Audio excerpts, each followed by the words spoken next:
नमस्कार दोस्तों, axis IAS में आप सभी का स्वागत है। कैसे हैं आप सभी लोग?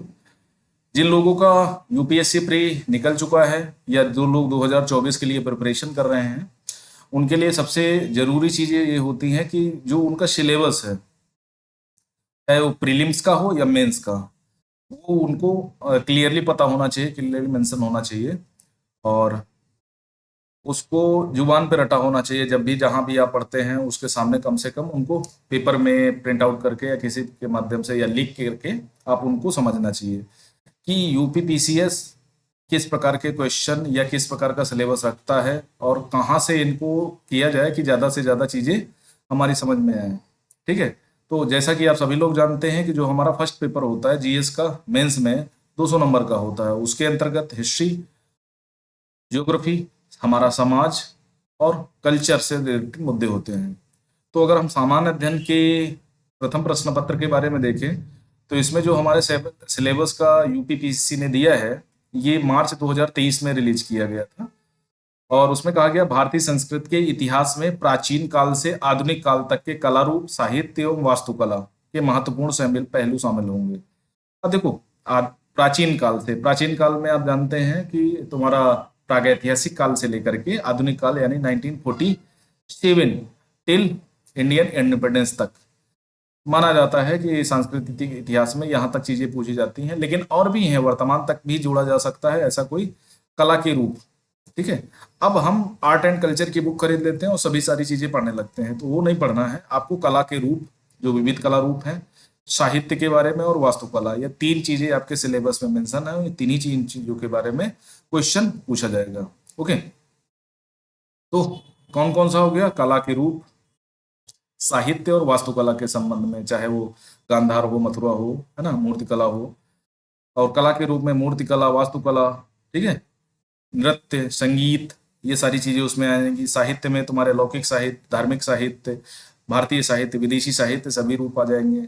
ठीक है। संस्कृत, पाली भाषा, ठीक है, संस्कृत में जो लिखे गए, पाली भाषा में लिखे गए, ठीक है, अरबी, फारसी, ये सारी चीजों की वो सारी आ जाएंगी। वास्तुकला में तुम्हारा मंदिर निर्माण कला, है ना, शहरों के नक्शे, शहरों के घटनाक्रम, लाल किला को कैसे, ये सारी चीजें, वो सारे महत्वपूर्ण पहलू शामिल होंगे। चूंकि यूपी का पेपर है तो विशेष संदर्भ में जोड़ा जा सकता है। आधुनिक भारतीय इतिहास 1757, बैटल ऑफ प्लासी, प्लासी वार से लेकर के 1947 स्वतंत्रता तक महत्वपूर्ण घटनाएं, जो महत्वपूर्ण सेगमेंट रहे हैं, जैसे प्लासी का युद्ध हो गया, बक्सर का युद्ध हो गया, बहुत सारे एक्ट्स आए। ठीक है।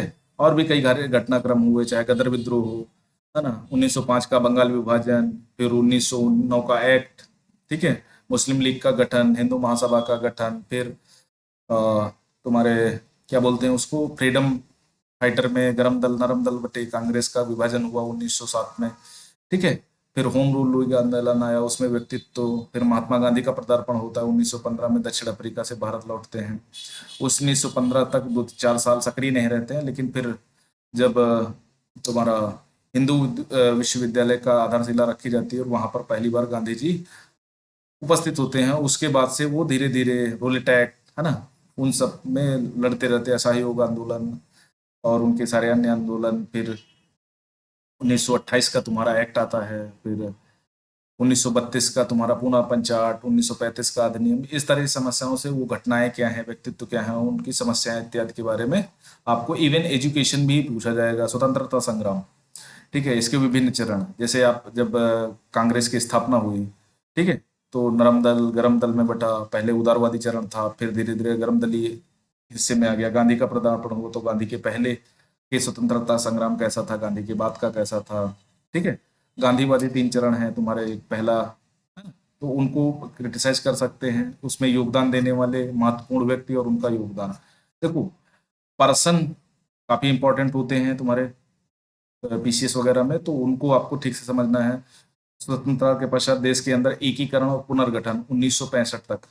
ठीक है। 1965 तक नहीं, मैं कहूंगा आप 1991, 92, ये भी देख लेंगे हिस्टोरिकल बैकग्राउंड इनका, तो आपके लिए बेनिफिशियल रहेगा, क्योंकि इस समय आर्थिक सुधार हुए, ये भी पूछे जा सकते हैं। एकीकरण मीन्स राज्यों का जो पुनर्गठन हुआ। ठीक है। लैंड रिफॉर्म जो आए, काफी सारे एक्ट्स आए, कौन सा प्रधानमंत्री था, कैसी योजनाएं बनाई गई, किस प्रकार से, वो सारी चीजें आपको देखनी है।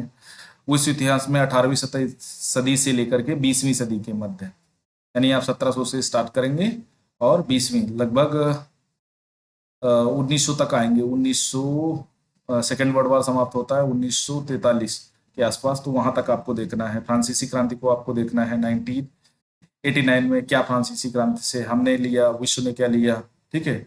इंडस्ट्रियल रिवोल्यूशन क्या हुई, औद्योगिक क्रांति के विभिन्न चरण, विश्व युद्ध, पहला विश्व युद्ध और दूसरा, राष्ट्रीय सीमाओं का पुनर्सीमांकन हुआ, ठीक है। वैश्विक स्तर पर यूरोप का नक्शा बदला, उपनिवेशवाद, है ना, उपनिवेशवाद की समाप्ति किस प्रकार हुई, राजनीतिक दर्शन शास्त्र में जैसे साम्यवाद, पूंजीवाद, समाजवाद, नाजीवाद, फाशीवाद, ये जो भी टर्म्स हैं ये आपके लिए काफी इंपॉर्टेंट होते हैं।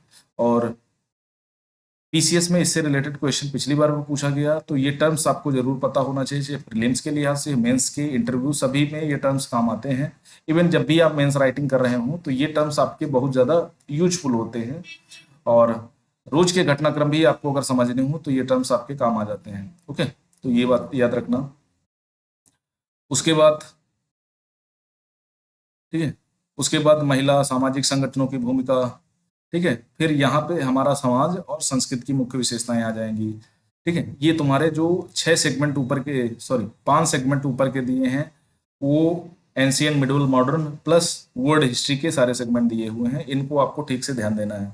उसके बाद छठा, सातवां, आठवां और नवां, ठीक है, ये जो है ये तुम्हारे हमारे समाज के सेगमेंट हैं, ठीक है। हमारे समाज की, समाज और संस्कृति की प्रमुख विशेषताएं, राम आहूजा की अगर बुक पढ़ते हैं, है ना, तो बहुत अच्छी है, या कहीं के नोट्स अगर आपको मिल जाएं किसी चीज के तो वो ज्यादा बेनिफिशियल रहते हैं, उनमें ज्यादा दिक्कत नहीं होती है, ठीक है। तो वो याद रखना। उसके बाद आता है तुम्हारा, वो एक सेकंड, उसके बाद जो 7वें सेगमेंट में आएगा महिला और समाज, ठीक है। महिला से रिलेटेड जो भी मुद्दे होंगे, जैसे समाज है, महिला संगठनों की क्या भूमिका है समाज में, जनसंख्या में महिलाओं का क्या योगदान है, जनसंख्या को कैसे प्रभावित करती हैं महिलाएं और उनसे संबंध समस्याएं क्या हैं, गरीबी, विकासात्मक विषय, शहरीकरण और उससे समस्याएं और समाधान, इनमें महिलाओं की क्या भूमिका हो सकती है ना, वो सारी चीजें उसके बारे में। फिर लिबरलाइजेशन, प्राइवेटाइजेशन, ग्लोबलाइजेशन से क्या अभिप्राय है और उसका भारतीय समाज के अर्थ व्यवस्था और राज्य व्यवस्था पर एवं सामाजिक संरचना पर क्या प्रभाव पड़ता है। देखो, ग्लोबलाइजेशन का इम्पैक्ट पूछा गया है, प्राइवेटाइजेशन का इम्पैक्ट पूछा गया। पिछली बार एक क्वेश्चन पूछा गया था कि गिग इकोनॉमी में महिलाओं की क्या भूमिका हो सकती है, या गिग इकोनॉमी कैसे हमारी अर्थव्यवस्था को प्रभावित कर सकती है। गिग इकोनॉमी से रिलेटेड बहुत सारे क्वेश्चन हमें मिल सकते हैं, जैसे गिग इकोनॉमी कैसे हमारी जो बेरोजगारी है उसको दूर करती है, गिग इकोनॉमी की जो उसका ढांचा है उसको कैसे बेहतर बनाया जा सकता है, उसमें जो जो भी श्रमिक वर्ग है उसको कैसे बेहतर साधन मुहैया कराए जा सकते हैं, तो ये सारी चीजें इसके अंतर्गत आ जाएंगी। और मैं कह रहा हूँ हिस्ट्री को जब भी आप पढ़ें 1991 1992 तक आप कवर करें, ठीक है। और पूरी पढ़ लेंगे तो भी कोई विशेष दिक्कत नहीं है, लेकिन हाँ, इतना सीमित रहेंगे तो ज्यादा बेनिफिशियल रहेगा। तो ये सारी चीजें आपको 91-92 में जो ग्लोबलाइजेशन, निजीकरण, वैश्वीकरण भारत के परिप्रेक्ष्य में किया गया, तो उसके क्या इम्पैक्ट रहे भारत में, वो आज तक समझ में आ जाएंगे, ठीक है। सामाजिक एम्पावरमेंट, ठीक है, सोशल एम्पावरमेंट, सांप्रदायिकता, क्षेत्रवाद, धर्मनिरपेक्षता, ये ज्वलंत मुद्दे हैं। करंट सिनेरियो को मिला करके क्वेश्चन पूछा जा सकता है। जैसे हाल फिलहाल में जैसे तुम्हारा हिजाब को लेकर के काफी विवाद हुआ, सांप्रदायिकता के आए दिन विवाद होते रहते हैं, क्षेत्रवाद, ठीक है, धर्मनिरपेक्षता, सोशल एम्पावरमेंट, इनसे लेकर के आए दिन कुछ ना कुछ, चाहे वो पर्सन इन न्यूज हो या कोई मुद्दा हो, ठीक है, वैश्विक स्तर पर हो, ये सारी चीजें पूछी जाती हैं। तो ये तुम्हारा छठ, सातवां, आठवां और नवां टॉपिक जो है, ठीक है, ये बहुत बड़ा नहीं है, करीब 20 से 40 पेज में ये सारा मटेरियल आ जाएगा, और इसको अगर सीख लेंगे तो आपके लिए बेनिफिशियल रहेगा। इसके लिए एक दृष्टि की बुक भी आती है, वो भी आपके लिए काफी बेनिफिट देगी, है ना। विश्व के प्रमुख प्राकृतिक संसाधनों का वितरण, अब आपकी जियो शुरू हो जाती है, ठीक है, प्राकृतिक ज्योग्राफी, ठीक है। जल, मिट्टी, वन, दक्षिण पूर्व एशिया में भारत के विशेष संदर्भ में। देखो, जब भी हम विश्व को देखेंगे ना तो विश्व को भारत के संदर्भ को लेकर के देखेंगे, यानी रेफरेंस हमारा इंडिया रहेगा, तो उसी के संबंध में हमारा ये भी तैयार करना है। ओके, तो ये याद रखना। उसके बाद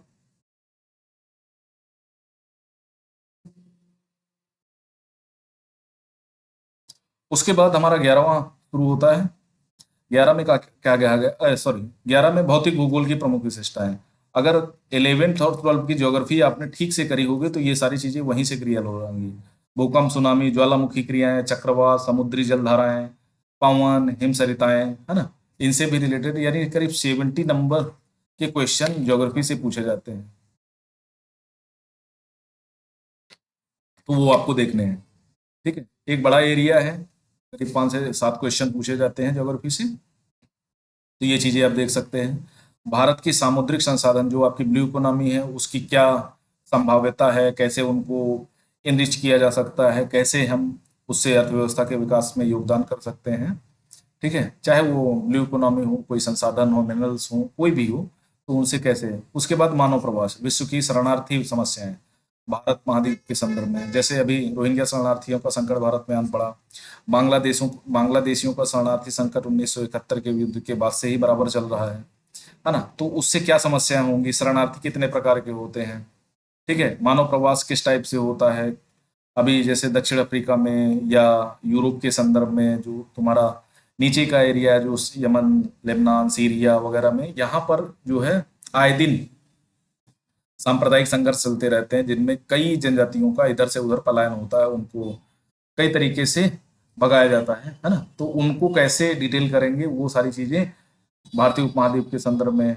सीमांत यानी जो हमारी सीमाएं हैं, चाहे वो भारत चाइना बॉर्डर हो, भारत पाकिस्तान बॉर्डर हो, भारत अफगानिस्तान में तो ज्यादा क्लैश नहीं मिलता, भारत चाइना और भारत पाकिस्तान में क्लैशेस ज्यादा नजर आते हैं। ठीक है, तो भारतीय उपमहाद्वीप के संदर्भ में श्रीलंकन समस्या, ठीक है, तो इसमें आईआर का थोड़ा पुट रहेगा, इंटरनेशनल रिलेशन का, तो वो देख सकते हैं। जनसंख्या, अधिवास, ठीक है, प्रकार, प्रतिरूप, नगरी, स्मार्ट नगर, ग्राम, ये जो तुम्हारा अभी स्मार्ट विलेज, स्मार्ट नगर की परिकल्पना आई है, नगरीकरण है ना, तो इनके संबंध में जनसंख्या का क्या रूल हो सकता है, ये सारी चीजें इसमें पूछी जाएंगी। और अगर आप ठीक से प्रिपरेशन करते हैं, ठीक है, तो आपको लगेगा कि नहीं, हाँ हम चीज़ों को सीख जाएंगे, ठीक से सीख जाएंगे और मुश्किल नहीं होगी। तो ये सारी चीज़ें आप तैयार करें।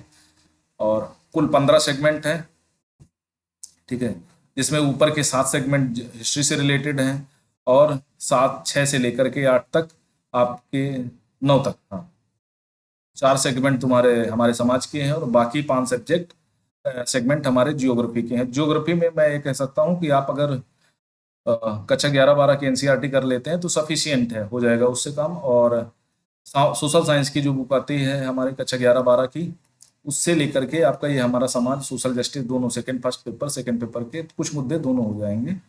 हिस्ट्री को आपको विशेष देना है, तुम्हारा लक्ष्मीकांत, आप विपिन चंद्रा पढ़ें या कोई अन्य बुक पढ़ें या कोई स्टेट पीसीएस की पढ़ें, तो कोई दिक्कत नहीं, आपको नॉलेज से मतलब है, स्पेक्ट्रम वगैरह खरीद सकते हैं, कर सकते हैं, काफ़ी क्वेश्चन आपको मिल जाएंगे। तो आज के लिए इतना ही, थैंक यू वेरी मच।